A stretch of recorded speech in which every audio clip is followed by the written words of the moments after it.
Olá, meu nome é Thiago Novaes, esse é o canal Escrita Criativa, um canal de escritores para escritores, e hoje eu conversei com a Cássia Carrenho.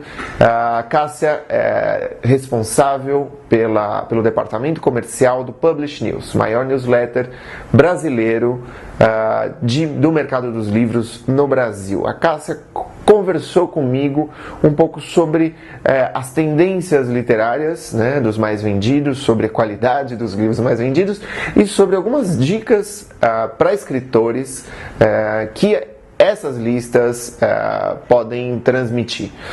Não esqueçam de curtir o vídeo, discutir, comentar, fazer perguntas e se inscrever no canal escritacriativa.net.br para receber todas as novidades exclusivas, promoções, etc. Então, sejam bem-vindos, com vocês, Cássia Carrenho. Cássia, muito obrigado por ter topado essa entrevista, tudo bom? Tudo jóia, valeu pelo convite, apesar do medo de filmagem, mas estou aqui. Ai, Cássia, imagina. Cássia, eu te convidei porque, como eu estava te falando antes da gente começar a conversar, faz muito tempo que eu já queria te chamar para essa conversa. E eu queria te perguntar sobre a empresa onde você trabalha, e que é o Publish News. Eu queria começar a te perguntar o que é o Publish News, como que o Publish News nasceu e quais são as suas atribuições assim, na empresa? Tá. Bom, o Publish News, ele já tem 15 anos, ele completa 15 anos esse ano, inclusive, e o fundador do Publish News é o Carlo Carrenho, que a maioria das pessoas acha que eu sou casada com ele, então vamos já esclarecer, eu não sou casada com o meu irmão, tá? Ah, tá bom. Ele é meu irmão, mas todo mundo acha que eu sou casada com ele. Entendi, é uma sociedade familiar, então. Não, eu não sou sócia. Ele é o fundador e ele que é o dono da empresa, na verdade. E eu, na verdade, estou aqui só há 6 anos, né? Eu não estou desde o começo da empresa. Mas o Publish News surgiu, ele trabalhava numa empresa de clipping, estava fazendo uns freelas, e daí um dia ele começou a perceber que tinha um monte de notícia que ele pegava sobre mercado editorial e sobre literatura, e que não tinha ninguém fazendo uma newsletter, um boletim, nada disso. E que ele já tinha todo o material ali, porque ele captava essas notícias diariamente. Então o que ele fez foi a primeira newsletter, ele juntou umas notícias que ele tinha pego e enviou para 8 dos melhores amigos dele, eu acho que eram uns 8, 10 amigos, do mercado editorial. Porque ele já tinha trabalhado em editora. E daí ele mandou, foi a primeira newsletter, e desde então nunca terminou. Ele nunca parou de mandar a newsletter. Uau! E essa newsletter começou com 8 pessoas, então. É mais ou menos isso. Eu não sei se era 8 ou 10, mas assim, era esse número de... E hoje a gente tem 13 mil assinantes, né? Uau, 13 mil assinantes. 3 mil assinantes, é bem voltado para o mercado editorial.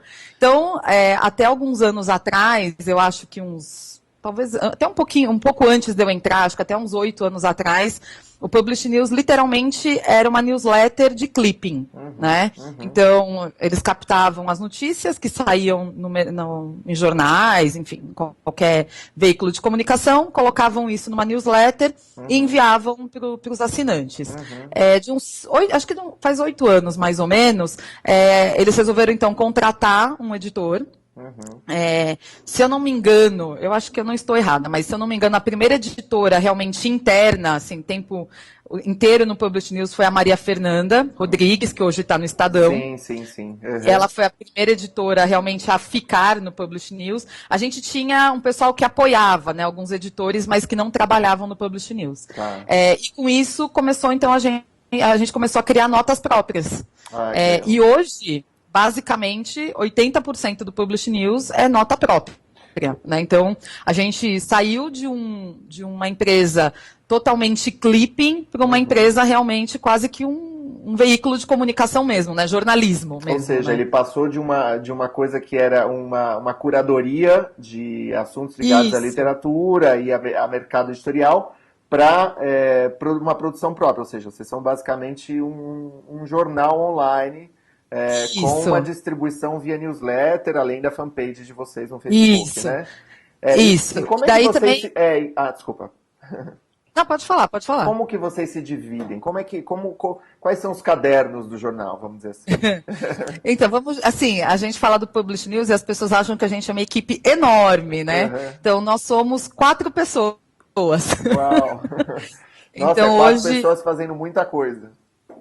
somos 4 pessoas. Então, hoje, o Leonardo é o editor, Leonardo Neto. Uhum. Então, ele que cuida dessa parte de notas, ele que escreve, ele que cobre alguns dos principais eventos, vai em festas literárias, enfim, ele cobre o grosso realmente das notas. Ainda da equipe editorial, a gente tem a Luciana, que é assistente editorial do Léo, e que ela cuida mais dessa parte de clipping, né, de ir atrás dessas notas, ela cuida mais da parte realmente de juntar. E hoje a gente tem a Monique, que é uma estagiária, que acho que vai fazer agora 1 mês e meio que ela está aqui, que ela dá essa ajuda para o Léo.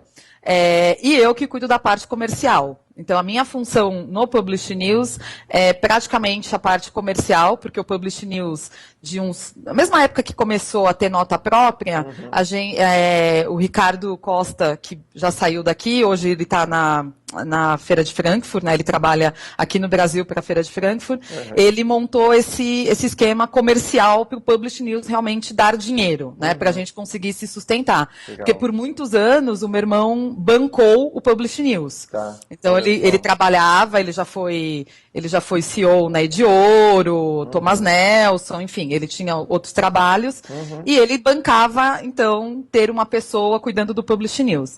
Então, há uns 8 anos atrás, ele criou, então, essa questão comercial mesmo. Então, hoje a gente vive dos anúncios que a gente tem tanto no site como na newsletter, né? Isso aqui que faz a gente conseguir se virar.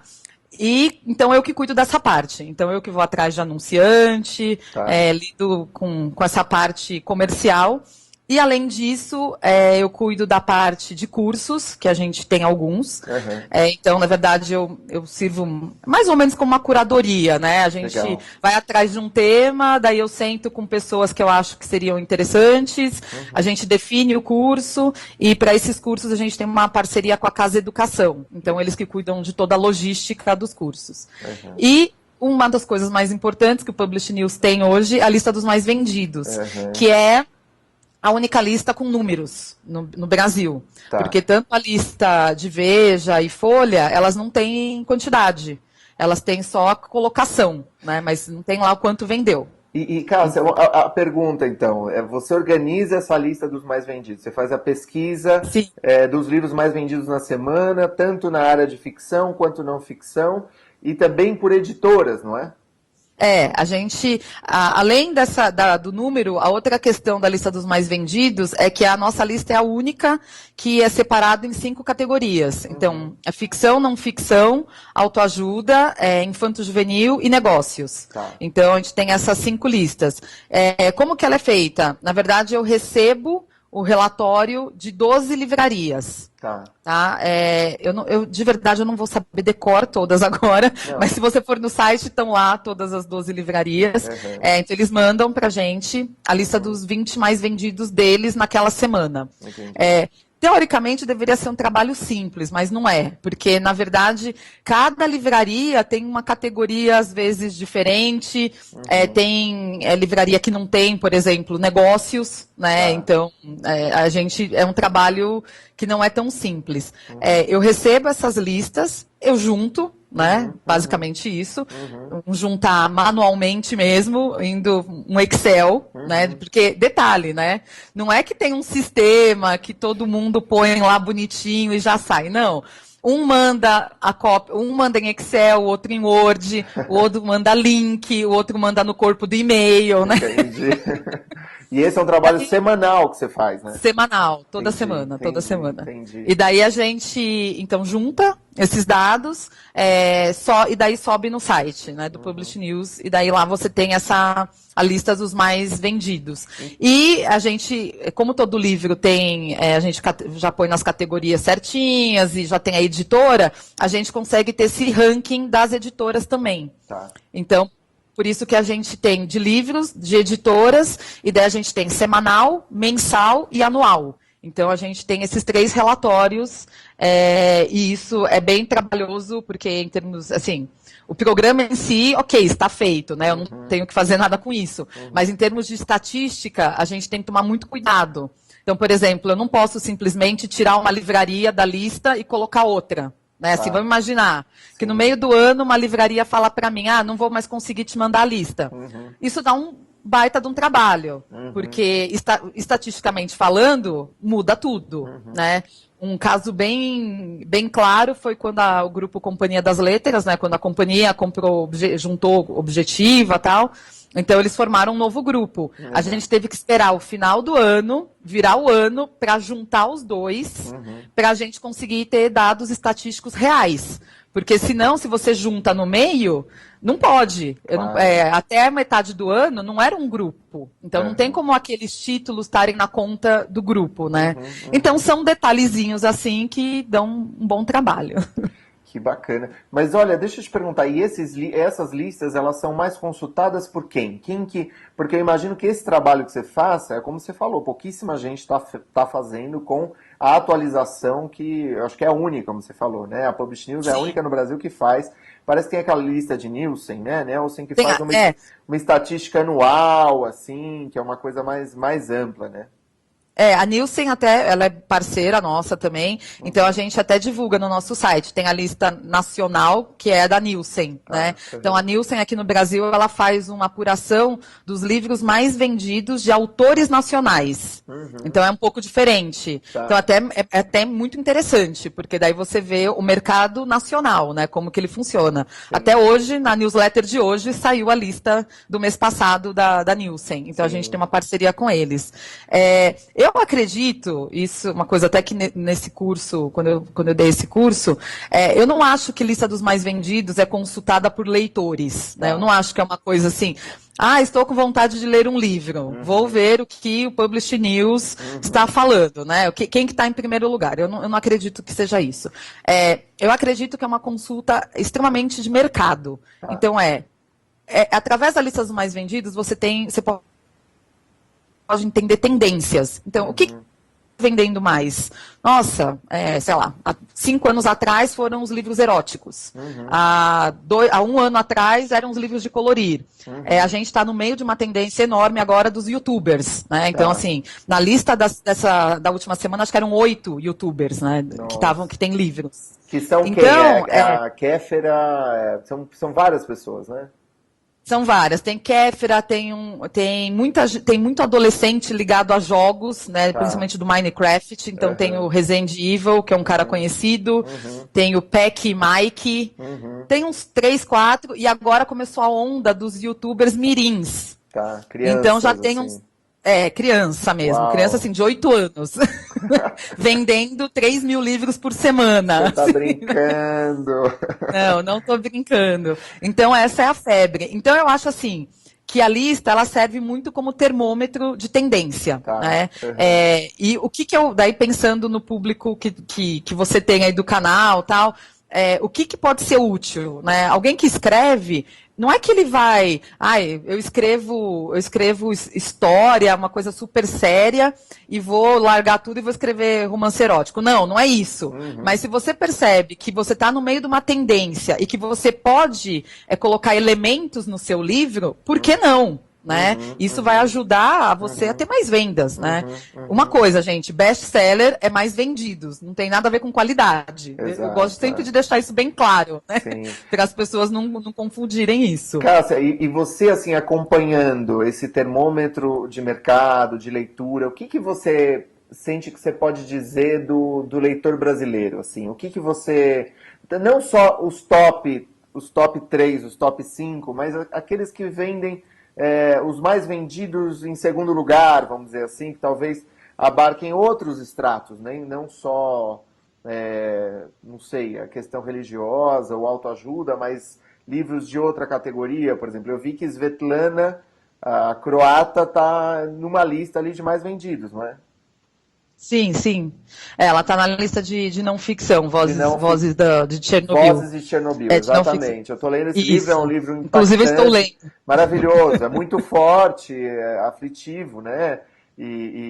Mas é muito bom, é muito pungente e é uma Nobel de não ficção, ou seja, é bem comum, é bem atípico e ela conseguiu chegar num lugar que... E a Clarice também, com o lançamento de todos os contos, parece que subiu, apareceu, tá... ela já é um culto, né? Agora eu acho que sendo reeditada. Mas, de qualquer maneira, o que você enxerga como a tendência do brasileiro, tanto o brasileiro em si, como na discrepância com outras listas? Você deve acompanhar a lista dos gringos ali, do norte-americano, europeia.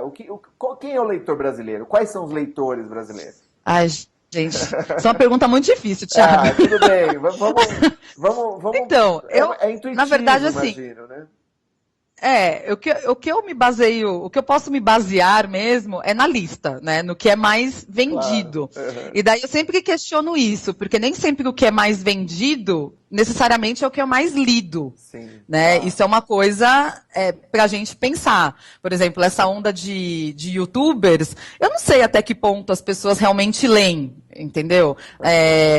O que eu tenho visto nos últimos anos é que, em termos de venda, vende muito mais o autor do que o que ele escreve. E isso eu acho que tem eu não sei se é só no Brasil, se é fora, mas eu acho que nos últimos anos tem se valorizado mais isso. Então, quando o cara já é famoso em outra área e acaba escrevendo alguma coisa, ele acaba levando esses fãs dele, mas não necessariamente do que ele escreve, né? Então, eu acho que isso é uma tendência que a gente tem visto. Se você pegar as últimas bienais, é isso. Vem um autor, né? Vem um autor, né? Não é escritor, é autor.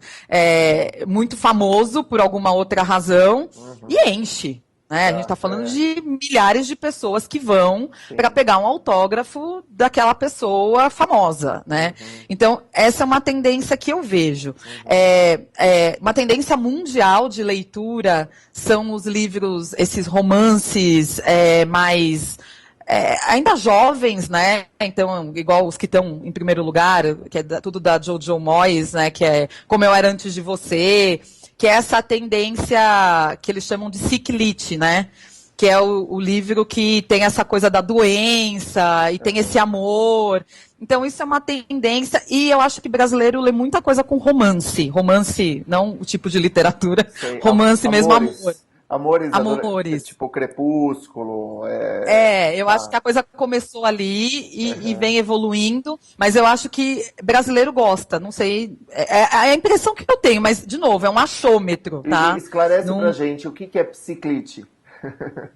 Então, é o tipo de literatura que sempre, sic de doença mesmo, de doença, que começou um pouco com A Culpa é das Estrelas, né? Que era o caso do câncer, câncer, e daí, no meio dessa tragédia toda, nasce um amor, né? Então, tem essa tendência desses livros. Então, às vezes, o cara...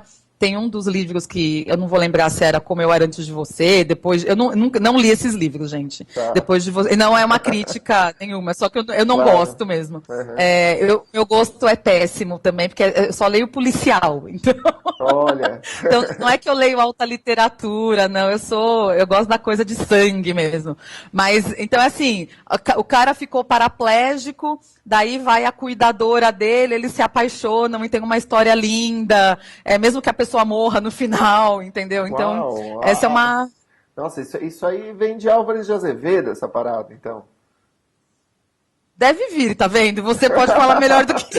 Não, mas é isso, é o gosto pela morte, né? Uma coisa entre amor e a morte e tal. E aí uma tendência é assim, a coisa faz um sucesso e aí você acompanha o surgimento de vários livros parecidos ou com uma temática e que quase constitui um gênero, né? Por exemplo, esse ciclite ou seja, o personagem vai ficar doente, vai ser um amor impossível, é para você chorar e pensar como a vida é breve e como o amor é importante, ou enfim, não sei, não quero banalizar também, é um fenômeno, né? Mas assim, existe isso como um cerne assim, do gênero. Sim, e a gente vê isso em vários, esse não é o único, né? Eu acho que esse é um que tá ficando já por muitos anos, né? Assim, acho que desde A Culpa é das Estrelas, eu acho que se manteve, né? E A Culpa das Estrelas, acho que já tem uns 4, 5 anos, se eu não me engano. Eu sou meio ruim de tempo, eu sempre acho que é a mais, mas eu acho que é mais ou menos isso. E é interessante, isso eu acho muito legal de falar, porque às vezes a gente critica muito os livros comerciais, né? Ah, é uma porcaria, não é alta literatura, tal. Mas por conta do A Culpa é nas Estrelas, o Diário de Anne Frank entrou nas listas de novo. Olha porque no livro, eu não lembro se ela lê e ela vai visitar, quando ela vai visitar o lugar, a casa de Anne Frank. E com isso, aumentou muito. E desde então, este livro, o Diário de Anne Frank não saiu mais de lista, e óbvio, esse ano é comemoração, eu nem lembro de quantos anos que é, mas eu sei que a Record está preparando várias edições, tudo isso, mas assim, para você perceber também que não é porque é comercial que não pode influenciar a alta literatura. Então, eu gosto sempre desse exemplo, assim, que foi um livro que é bobo, teoricamente, né, sei lá, a gente fala em alta literatura, mas que trouxe uma coisa legal.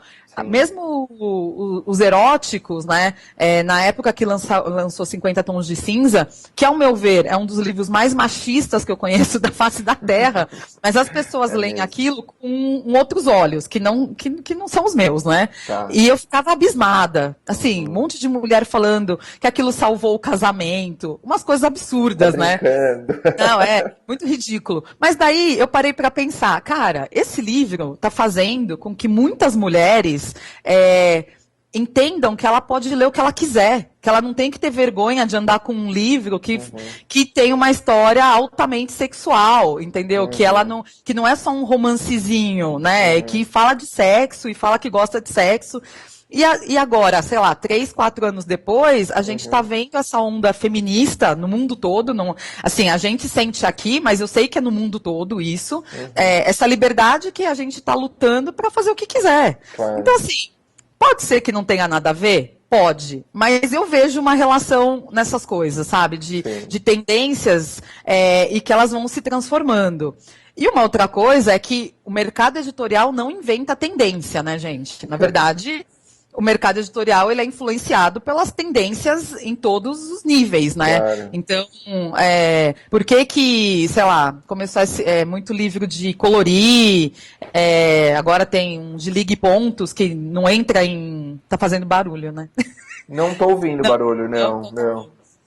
Que não entra em lista, mas que aparece nas listas de livraria, cara, de uns 2, 3 anos pra cá, a gente teve muito uma volta às coisas feitas manuais, né? Então, assim, a valorizar o que é feito de forma manual, a valorizar até encadernação de livro manual, que imita a costura de um livro. Então, assim, na verdade, o mercado editorial não inventa nada, a gente só é afetado pelo que está aí, né? E me parece então, eu acho que me parece que o mercado editorial ele não corresponde apenas ao que se considera como literatura, né? Ele tem uma função social, como você falou, com esse lance, por exemplo, da relação com a emancipação das mulheres. Eu imagino que isso inclusive tem a ver com, por exemplo, reativação da sexualidade, sabe? Uma coisa... Sim. né? As pessoas leem por 1000 motivos, né? Sim. Não, eu acho que assim, que é um papel que tem, e nisso eu brigo um pouco com o pessoal da literatura, porque eu falo assim, que é um papel que tem como qualquer outra arte.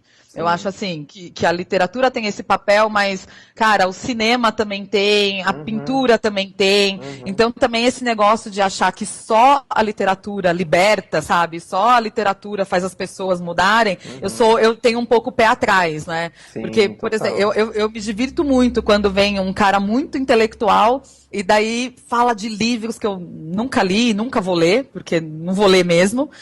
E daí você fala de um filme e o cara não sabe do que eu tô falando. Porque ele não vai, porque ele se fecha naquele mundo. Então eu acho que isso é uma coisa que a literatura tem uma tendência, não sei porquê, ainda não consegui chegar a uma análise disso, mas de se fechar no seu mundo e de achar que a literatura é um pouco a mais do que as outras artes, e talvez por isso até perca um pouco a possibilidade de atingir mais pessoas, porque daí parece que não quer, é como se estivesse num nível muito mais alto, e daí, não vou diminuir o nível, sabe? E não é isso, né? São as formas que você tem. Mas óbvio que ela tem um papel social muito importante, que acho que é importante sim, e que acho que todo mundo que publica, independente de ser alta literatura ou comercial, pode contribuir de forma positiva para isso, né? E é isso que eu acho que é importante as pessoas pensarem. Excelente, excelente. Nossa, eu faço coro às suas palavras. Deixa eu te perguntar uma coisa. Você falou que gosta muito de literatura policial. Eu também gosto muito de literatura policial, embora eu goste de muitas literaturas. Então eu acabo não sendo especialista em nenhuma literatura específica, entendeu? Mas queria te perguntar, e eu também conheço muito pouco a lista dos livros que, eu não sei quais livros que você leu, queria te perguntar assim, o que você indica? Você como, tanto em literatura, o que você gosta de literatura e policial, e o que você indica dessa lista dos mais vendidos, que você acha que tem qualidade na lista? Sim, bom, como eu falei, eu sou louca por livro policial e de todos os tipos de livros policiais, né? Porque tem os thrillers, tem os policiais, tem as coisas mais pesadas de serial killers mesmo, que daí são qualquer coisa escandinava, você pode ler. Que vai ter sangue. Tranquilamente. Qualquer livro que tenha trema no sobrenome da pessoa. Manda ver que... vai ser uma coisa boa de se ler. Eu tô tentando pensar qual foi o último que eu li. Eu tô tentando lembrar qual foi o último. Tô lendo um que chama Maré Viva, que é da Rocco, que é é interessante. Não é assim o livro mais legal que eu li nos últimos tempos, mas eu achei bem legal. Eu tô tentando lembrar que teve um que eu li que eu fiquei alucinada. É que eu realmente tenho um problema, né? Quando eu termino um livro, eu realmente termino, assim. Eu acho que é por isso que eu gosto de policial, porque o policial te dá essa possibilidade, né? Ele não, isso, ele não fica reverberando, sabe? Sim, então acho que é por isso que eu gosto muito. E da lista Da lista, tem um livro que eu sou fã, que chama A Amiga Genial, da Helena Ferrante, que eu sou, assim, alucinada por esse livro. Esse livro, gente, eu peguei esse livro hoje. Cadê? Não tá aqui. Mas eu guardei no armário. E foi uma coisa muito, assim, porque não é o tipo de livro que eu leio. E daí eu lembro que eu gostei muito da capa, e daí eu falei, gente, eu vou ler. E eu não consegui parar de ler. E ele é tão genial que ele termina praticamente no meio de uma frase, né? É um negócio tão... Porque é uma trilogia. E é legal também que o nome que vai no livro é Helena Ferrante, mas ninguém sabe quem é realmente o autor. E falam até que é um homem que escreveu o livro. E tem um olhar muito feminino, assim, é muito legal mesmo. É uma história dos anos 50, na Itália. É uma amizade, né? Conta a amizade entre duas meninas. E vai passando a vida toda. E agora já tem o segundo, que eu ainda não li. Estou esperando, que é a história do novo sobrenome. Sobrenome. A minha namorada terminou esse livro hoje. Ai, tô louca pra ler, porque assim, o primeiro termina. O primeiro, cara, desculpa a palavra, mas é um coito interrompido. É um negócio. Ai, acabou. Não, então, realmente. Juro, a minha namorada leu 170 páginas do livro num dia, assim. Ela sentou e ela falou, mas é como uma novela, é uma delícia, meio assim, você acompanha a saga das exatamente isso. E eu gosto muito de livro que trata de assuntos pesados com leveza. Legal. E eu acho que esse é esse tipo de livro. Porque não é que é um livro raso, né? Não é que é um livro assim que você vai, não tem nada. Não, tem muita coisa, sabe? Vai contando as histórias das famílias e como que as coisas realmente te influenciam e como atingem aos outros, né? As suas decisões. Então eu não acho de jeito nenhum um livro raso, mas ele é leve. Então ele não é uma coisa assim que você fica, ai, nossa, que ruim. Não é um ciclite, né? Assim, então, esse é um livro que eu sou alucinada por ele. Daí tem o livro do Stephen King, né, que tá agora, que é o Mr. Mercedes, que eu tô com ele em casa, mas ainda não comecei a ler. Mas eu gosto muito do Stephen King, apesar dele ser muito detalhista. Então isso às vezes me barra um pouquinho, porque eu gosto de coisas mais rápidas. Um pouco. Então, Cássia, eu queria te fazer uma última pergunta. Você, antes de começar a entrevista, você falou que você dá um curso sobre essa dinâmica das listas dos mais vendidos. O nosso canal é um canal para escritores. Eu queria saber se você tem alguma dica para os escritores que você aprendeu de tanto analisar essas listas e acompanhar isso. Bom, eu acho que a primeira coisa é realmente entender e analisar a lista com um olhar de tendência. Eu acho que isso pode ser uma coisa muito legal para quem realmente é escritor, né? Assim, que não é alguém que escreve um livro de vez em quando e tal, mas o cara que vive disso mesmo, para colocar elementos que ele perceba que estão na onda, né? Eu não vejo problema nenhum nisso, né? Você não está ferindo nada seu, mas entendendo que naquele momento aquilo está com uma tendência. Portanto, uma editora vai ter mais interesse, né? Se está vendendo muita ficção fantasiosa, se você pode colocar elementos disso, coloque. A chance de uma editora ir atrás e se interessar por um livro desse acaba sendo maior. Então, acho que isso é uma coisa importante. A outra coisa é ficar muito ligado em números de vendas. Porque o que acontece muitas vezes? A pessoa fala assim, liga aqui e fala, mas eu vendi tantos livros e não sei o quê. Eu falo, tá, você vendeu em quanto tempo?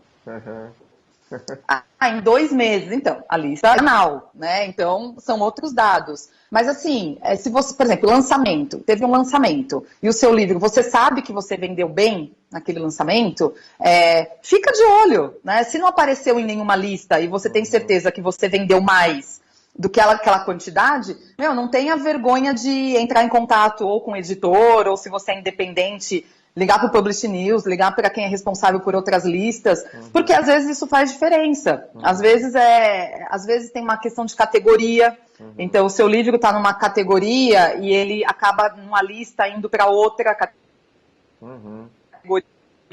Daí ele não. Eu acho que esses detalhes são muito importantes, né? Quando você está falando de um livro realmente que tem um potencial de lista, tá, gente? Não estou falando de, sabe?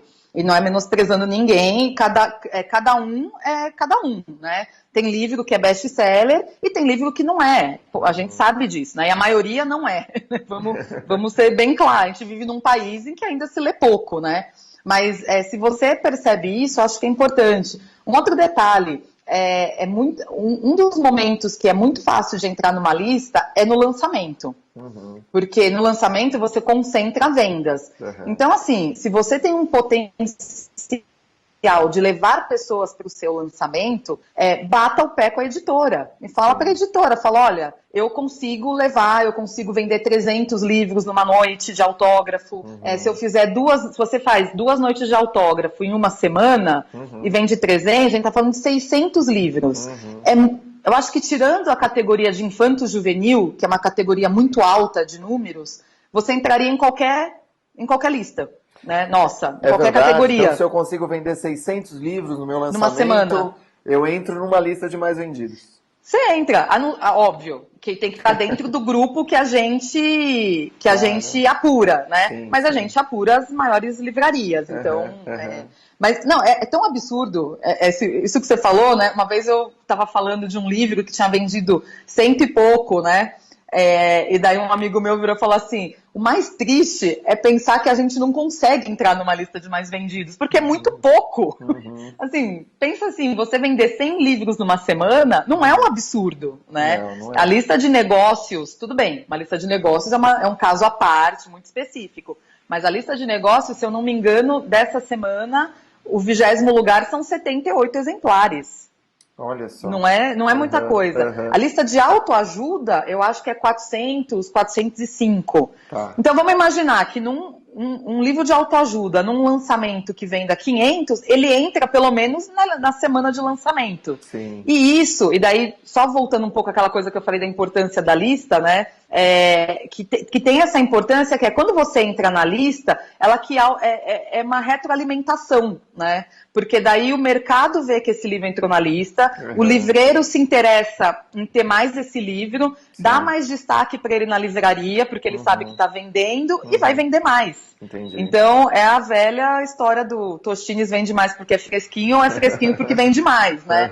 Mas que é uma verdade. Então, assim, entrar numa lista é importante, né? Não estou falando que é a coisa mais importante, mas num mercado em que se aposta em best-sellers, uma editora que tem 1 ou 2 apostas por mês de best-seller, é muito importante entrar numa lista, exatamente por causa dessa retroalimentação, né? E para os autores eu acho que é isso, é ficar muito, muito ligado em tendência. Óbvio que a tendência que aparece na lista é uma tendência que já está acontecendo, né? Então, quando um livro... só o exemplo mais claro disso foram os livros de colorir. O livro de colorir foi em novembro de 2014, 2014 que a Sextante lançou o primeiro. Esse livro não entrou em lista, ele ficou... que foi o Jardim Secreto. Acho que foi o Jardim Secreto. Que ficou lá, tal, não sei o quê. Quando foi em janeiro ou fevereiro, ele entrou em lista já junto com o outro. E daí, a febre já estava tomada, né? Assim, todo mundo já comprando alucinadamente esse livro. 2 semanas depois que eles entraram na lista, eu acho que já tinham mais de 10 na nossa lista. Uau, Então, é óbvio que é uma tendência, mas você tem que ter que não é o papel, muitas vezes, do autor, né? O autor não tem esse papel é do editor, né? De saber o que vem por aí, qual a próxima onda, né? Que a gente brinca. Mas é interessante o autor ficar ligado nisso, né? E se ele não conseguiu pegar a coisa do começo, se ele tá vendo que ele tem às vezes, ele não tem que escrever alguma coisa, às vezes ele tem um livro que se encaixa nessa tendência. E daí é a hora de bater em porta, né? Vai bater nas portas, vai mostrar seu livro, vai fazer de forma independente, enfim. Daí cada um tem o seu jeito de fazer. Mas eu acho que isso é uma coisa importante pro autor como uma coisa a mais. E, terminando, um detalhe importante seu livro entrou na lista, fala para todo mundo isso. Isso é uma coisa que eu acho que as pessoas pecam muito. Às vezes o livro entra na lista e ninguém fica sabendo. E daí, assim, se você já é de médio para pequeno, você entrou numa lista e você não comunica, como assim, cara? Sabe? Comunique. Hoje em dia a gente tem redes sociais que, você não precisa pagar nada.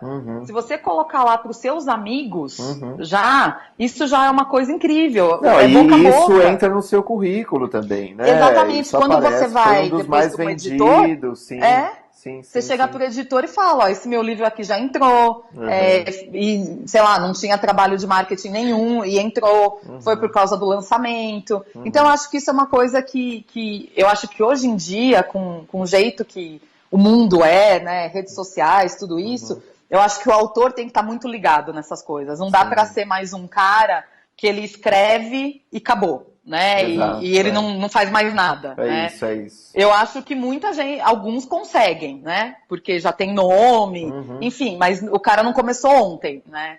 Então eu acho que para a maioria, acho que a dica que eu dou é essa. Eu acredito que ninguém consegue. Eu acho que os que conseguem, de alguma forma, eles estão com a ajuda de produção e de promoção de outros. Mas eu acho que essa promoção e essa produção é necessária, né? Eu falo para os meus alunos assim, escrevam de manhã e produzam e vendam à tarde, porque hoje em dia ninguém vai vender por você. Você vai ter que se apresentar e saber se produzir, ou saber produzir um site, saber produzir uma plataforma, ter uma presença. Você tem que ajudar as pessoas a encontrar, né? A gente. Sim, eu acho que isso faz muita diferença mesmo, né? E de novo, essa coisa que eu falei da tendência que a gente tem visto nas últimas bienais, tal, do que vende ao autor, e não tanto o que ele escreve, né? Sei que pode parecer meio triste isso, né? Assim, posso escrever uma porcaria que as pessoas vão comprar. Não é, eu não vejo muito por esse lado, mas eu acho assim, que o papel hoje do autor é muito maior. Não dá para ele ficar só atrás da mesa escrevendo e produzindo e deixando para que as outras coisas aconteçam. A gente está e o autor, hoje em dia, tem muita concorrência, né? Esses dias eu estava pensando nisso. Eu nunca parei para pensar e não tenho dados reais. Mas, assim, antigamente, não era fácil escrever. Não que hoje seja, só para terminar meu pensamento. Então, assim, antigamente eram pouquíssimas pessoas que escreviam, né? Porque você não tinha plataformas para escrever, você só tinha um caminho, que era via editora. Sim. E as editoras, obviamente, que não iam pegar um qualquer que não, sei lá, que não tivesse pelo menos. Não é só ser bom, né? Porque bom tem um monte, né? Igual jogador de futebol. Se você for numa escolinha de futebol, tem de 50 moleques, 5 são muito bons. Daqueles 5, só um vai seguir carreira, né? Então é mais ou menos a mesma coisa com o escritor. Hoje em dia, com redes sociais, com... Como é que chama? Como que é? Wattpad? Wattpad, né? As plataformas. As plataformas. Mesmo blogs, né? Você não precisa nem escrever um livro hoje em dia. Você tem um blog que você pode escrever lá o que você quiser. Quer dizer, a concorrência aumentou muito. Essa é a minha percepção, né? Pode ser que eu esteja falando bobeira, mas a minha percepção é essa. É que aumentou muito a concorrência, então não adianta você ser simplesmente o cara que escreve e não mostrar quem você é, não dar opinião. Eu acho que rede social transformou o mundo que a gente vive. Ainda não sei se para o bem ou para o mal. Às vezes eu tenho minhas dúvidas, assim, mas transformou. Hoje em dia você não consegue muito ficar sem aparecer, né? Você não aparece, você fica meio... você não sabe o que está acontecendo, né? Então eu acho que isso é uma coisa fundamental para o autor hoje. E sem dúvida uma das coisas que mudaram para o bem é o acesso direto do autor com os seus leitores, né? Assim, os leitores podem te acompanhar, te acessar, você pode conversar com eles diretamente, né? Sim, né, exatamente. Eu acho que isso é uma coisa que é boa, e agora, se você não usa, ela fica ruim. Porque daí você vira o cara que não é acessível, o cara mal criado, que não aceita a crítica. Isso é uma outra coisa também que acho que o autor tem que trabalhar muito, que é, com rede social, você está aberto à crítica, né? Não tem mais a coisa, não é só mais na Folha e no Estado que aparece. Agora, cada leitor é um crítico. E se o cara colocou um negócio... não importa, né? Tirando a falta de educação, né? Eu trabalho com blogueiros, esqueci de falar que a gente tem um projeto também com blogueiros e que eu organizo.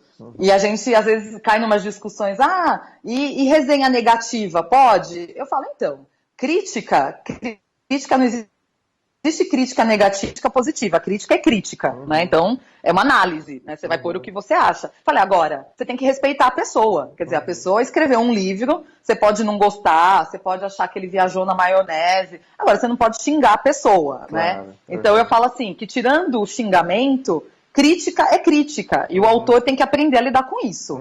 Então, o que eu vejo, às vezes, é que se você não sabe lidar com isso... Daí você fica o mala, né? O autor mala também, né? Então que o cara tem que saber lidar com isso, né? Tem que entender e óbvio, né? Que ele tem que estar 24 horas por dia disponível, nada disso. E nem tem que aguentar nada, mas tem que entender que é uma outra era, né? Que a gente está exposto e o que a gente fala vai para a rede social, não tem jeito. Fantástico, fantástico. Cássia, como que eu faço para alcançar o Publish News? Qual que é o meio aí? Tá, a gente tem o site que é o www.publishnews.com.br. No site a gente tem todas as notícias que foram no dia, mas tem no cantinho esquerdo, lá em cima, tem um assine a newsletter. Aí você clicando lá, preenchendo, acho que são 4 campos, é bem rapidinho, você recebe a newsletter diariamente, gratuita, no seu e-mail. Então daí você tem todas as notícias. E lá no site, então, tem todas as notas, né, que saem, tem eventos literários, então ali também tem. Tem alguns livros que a gente indica, né? Uma das coisas, o Publish News tem uma pequena curadoria, né? Porque é bem simples. Mas na newsletter diária vão 4 livros, né? Que a gente coloca. eles não são livros que tenham, não tem uma crítica do livro, não é isso. A gente não lê o livro e fala, olha, o livro é bom, não. O que acontece é, a gente recebe em torno de 100 livros por semana aqui, das editoras, né, que as editoras mandam. Então, a Luciana, que cuida da curadoria, ela analisa esses livros. Sim. É uma análise muito superficial, no sentido, é muito mais, olha, é interessante, é um assunto que tá pegando, o autor é um autor conhecido, às vezes não é um autor conhecido, mas é um assunto bom. Às vezes, gente, é uma capa linda que aparece, assim que você fala, caramba, que capa linda, e daí você vai ver um assunto legal. Então a gente tem essa curadoria, então para os autores que também quiserem usar esse canal, não é que porque manda a gente que vai entrar na newsletter, legal. Mas é um canal que tem, sempre assim, com um bom release, né, aquela coisa assim, bem feitinha.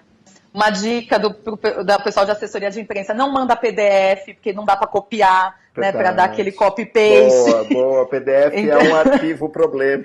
Exatamente. E daí, para isso, a gente tem o e-mail, que é redação, sem cedilha, sem acento, @publishnews.com.br. Redacal, isso.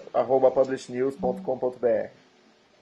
Isso, daí você pode mandar uma sugestão de pauta, assim, pode ser desde um livro, desde um evento, uma programação que vai ter, sempre com um release bem legal, já com os dados, e daí, se por acaso a Luciana precisar do livro físico para alguma coisa, ela entra em contato e pede. Então, acho que esse é um canal legal para vocês saberem que existe. Fantástico. E deixa eu te perguntar, eu posso, por exemplo, escolher entre receber um por semana, ou são todos os dias? Não, são todos os dias, todos os dias.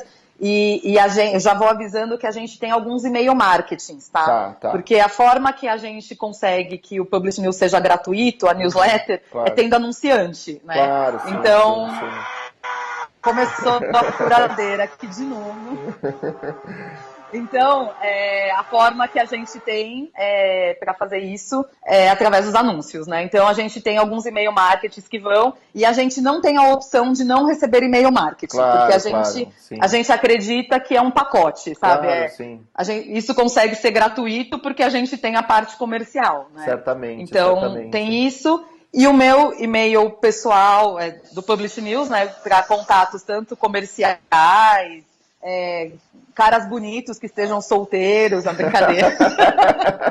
Mas é Cássia, com C2S, @publishnews.com.br. Cássia com dois S. Com dois S. Cássia. Tá. E daí lá também, sei lá, se tiver interesse em anúncios no Publish News, entender mais como funciona isso, também estou à disposição. Que legal, que legal. Cássia, muito obrigado. Foi uma delícia a conversa. Obrigada, muito obrigada senhor Thiago. Sucesso aí com os projetos que você está fazendo. Legal, obrigado. Tá bom? Valeu, pessoal. Tchau. Falou.